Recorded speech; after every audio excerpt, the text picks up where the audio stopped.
bareeda tajaajilli keenyas halkanii guyyaadha maamilli gammanaan nuti gammadoodha waan barbaadamuudha. Right time filadhaa.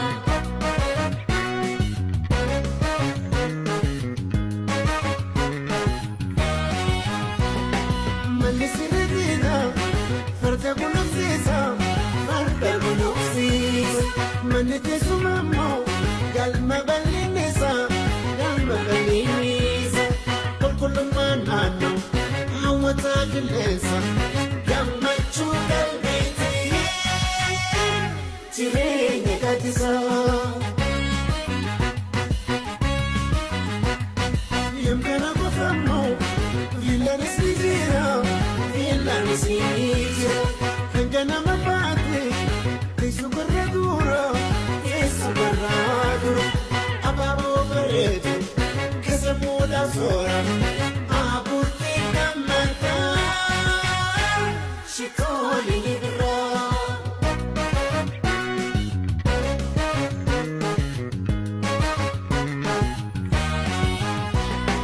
Gamoo faffatamaan nu bira basbaasi olma ijoollee fi kan qabu galmaasi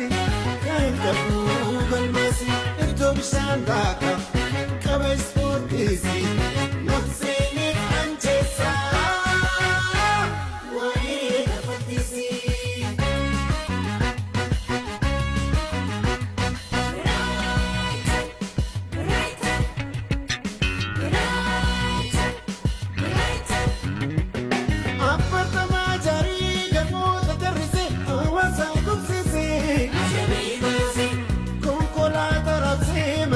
Baadiyyaa wal quunnamsiisee rakkataa gargaaree hunda itti horii barnootatti cimsee oomisha guddisuuf dargaggoof shamarran kuuchitti bobbaasee dhukkubsataa laalee yaadaa mariifatee saba gammachiisee aadaaf amantiidhaaf sibii jira jedhee lammii kulkaa baasee.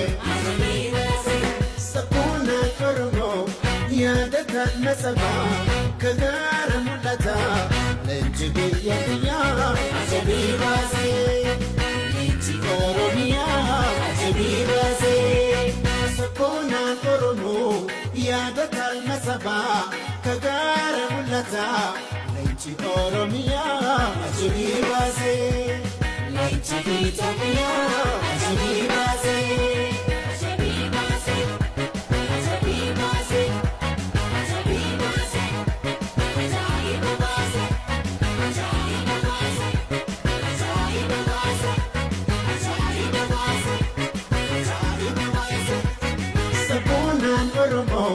Yaadataan nasabaa kagaara mul'ataa leenji biyya biyyaa ajabii baasee leenji Oromiyaa ajabii baasee sabboonaan Oromoo yaadataan nasabaa kagaara mul'ataa leenji Itoophiyaa ajabii